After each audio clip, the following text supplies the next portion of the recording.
ஓம் முருகா, வெற்றிவேல் முருகா. என் அன்பு தங்கமே, உன்னையும் உன் துணையையும் பார்க்க விடாமல் நீங்கள் சேரவே கூடாது என்று தடுத்து கொண்டிருப்பவர் ஒருவர் இருக்கின்றார். அவர் யார் என்று இப்பொழுதுக்கே உன் துணை கண்டுபிடித்து விட்டார். உனக்கு எதுவும் புரியவில்லையா? இதை முழுமையாக கேள், புரியும். நீயும் உன் துணையும் அடிக்கடி சண்டையிட்டுக் கொள்வீர்கள், பின்பு சமாதானமாகிக் கொள்வீர்கள். ஆனால் உங்கள் இருவருக்கு இடையில் ஒருவர் நடுநிலை தன்மையாக நீ பேசும்பொழுது உனக்கு ஆதரவாகவும் அவர் பேசும்பொழுது அவருக்கு ஆதரவாகவும் பேசிக்கொண்டு இருவருக்கும் நட்பாக இருக்கும் பட்சத்தில் உங்கள் இருவரையும் சேரவிடக்கூடாது என்று நினைத்து கொண்டிருக்கின்றார்.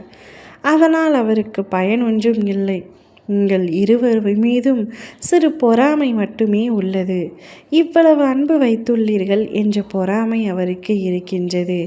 அதனால் நீ பேசும்பொழுது நீ சில சமயங்களில் ஏதாவது உன் துணையின் மீது கோபமாக இருக்கும் பொழுது அவரை திட்டி நீ இந்த நபரிடம் பகிர்ந்து கொள்ளும் பொழுது உன்னுடைய துணையை பற்றி இல்லாததை உன்னிடத்தில் அதிகபட்சமாக சொல்லி உன்னை இன்னும் கோபப்படுத்தி அதில் சந்தோஷப்பட்டு கொண்டிருக்கின்றார்.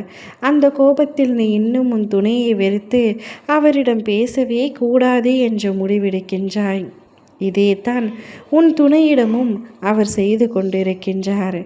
நீங்கள் இருவரும் ஒன்று சேரவே கூடாது என்று தடுத்து நிறுத்தி வைக்கின்றார். சில நாட்களாக உன் துணை உன்னை பார்க்க வேண்டும் என்று உன்னிடம் பேச வேண்டும் என்றும் தொடர்ந்து முயற்சி செய்தும் அவரால் முடியவில்லை.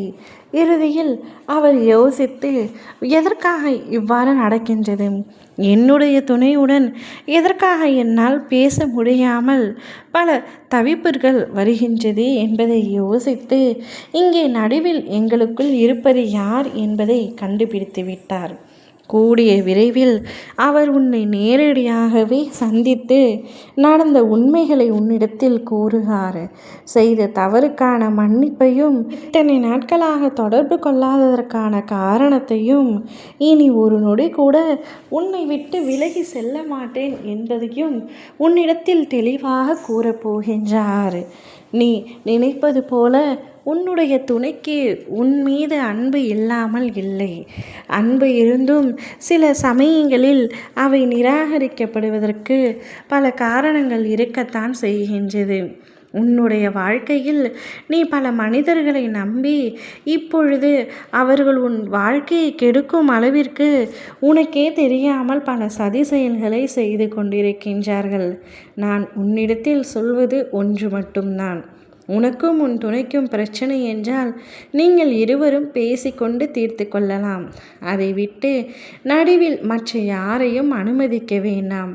அது குடும்ப உறுப்பினராக கூட இருக்கலாம். யாரையும் அனுமதிக்காத வரை உங்களுக்குள் பிரிவு ஏற்படாது. மனம் விட்டு பேசினாலே எவ்வளவு பெரிய சண்டையாயினும் அது சமாதானமாகிவிடும். மூன்றாவது நபரை நீ இழுத்தால் நிச்சயமாக அப்பொழுதே பிரிவுக்கான தொடக்கப்புள்ளி ஆரம்பமாகிவிடும். வாழும் வாழ்க்கையை சந்தோஷமாக வாழ பழகிக்கொள்.